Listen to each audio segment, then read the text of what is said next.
भारत चीन सीमा पर तनाव है। सेना प्रमुख नरवणे ने कह दिया है कि हालात थोड़ी नाजुक हैं।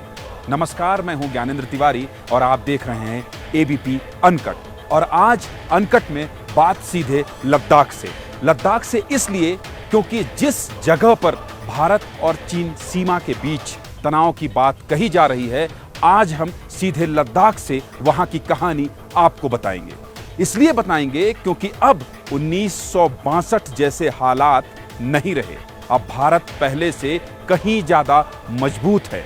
अब सीधे पैंगोंग तक पहुंचने के लिए हमारे पास चमचमाती सड़क है, हमारे पास आधुनिक हथियार है। इसके साथ ही हवाई यात्रा से हम सीधे उस जगह पहुंच सकते हैं जहां चीन हमें आंख दिखा रहा है।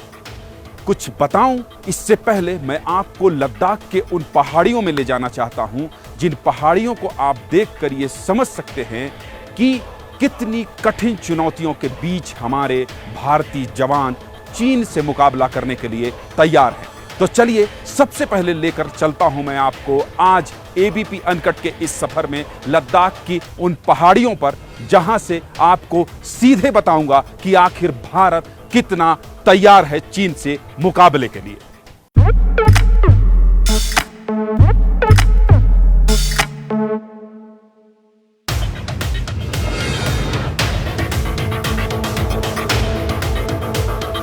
मैं अभी जिस सड़क पर बैठा हूं वो सड़क लद्दाख के उन फॉरवर्ड पोस्ट की ओर जाती है जहां इस वक्त युद्ध जैसे हालात बन चुके हैं।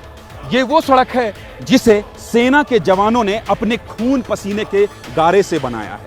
आज की परिस्थिति में हर पल यहां सेना की मूवमेंट देखी जा सकती है और जवानों के कदम इन सड़कों पर जब पड़ते हैं तो उसकी धमक का एहसास बीजिंग तक होता है। और वैसे भी पुरानी कहावत है कि युद्ध के मैदान में जिसके पास सड़क वही सूरमा, और सच्चाई ये है कि आज के सूरमा हम हैं। आज की तारीख में ऐसी शानदार सड़कें चीन की चौहद्दी तक पहुंच चुकी हैं। अब 62 वाला हिसाब नहीं रहा कि सेनाएं पैदल जाकर युद्ध लड़ें।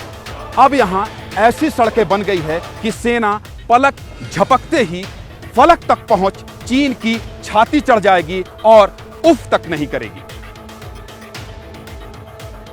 और अब जब खुद सेना प्रमुख नरवणे ने फॉरवर्ड पोस्ट पर पहुंचकर यह कह दिया है कि हालात नाजुक हैं, तो मान लीजिए हालात नाजुक ही हैं। और इस नाजुक मौके पर भारत नजाकत से ज्यादा ताकत के लिए तैयार है, जिसका पता इस बात से चल गया है कि जब सेना प्रमुख नरवणे ने यह कह दिया कि हम यथा स्थिति को बनाए रखेंगे। यथा स्थिति शब्द पर गौर कीजिए। इसका मतलब है कि पैंगोंग के दक्षिणी छोर के ब्लैक टॉप, हेलमेट टॉप जैसी प्रमुख चोटियों पर भारत की मौजूदगी बनी रहेगी।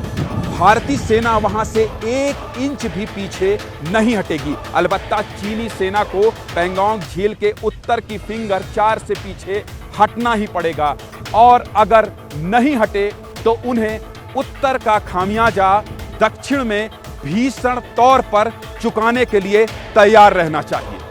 और यकीन मानिए पिछले कई दशकों में पहली बार ऐसा मौका आया है कि जब भारत पहले दिन से मजबूत पोजीशन में है। जबकि पहले ऐसा होता था कि चीनी घुसपैठ कर आते थे और पीछे खदेड़ कर हमारी सेना अपनी पोजीशन मजबूत करती थी। लेकिन इस बार ब्लैक टॉप, हेलमेट टॉप से लेकर रेकिन दर्रे तक भारतीय सेना ने चीनियों के पहुंचने से पहले ही पहुंचकर अपनी पकड़ मजबूत कर दी। सूत्र बताते हैं कि अभी की स्थिति में पैंगोंग के दक्षिणी छोर की एलएसी पर भारतीय सेना तमाम ऊंची चोटियों पर मौजूद है और नीचे चीनी सेना चारों तरफ से घिरी हुई है।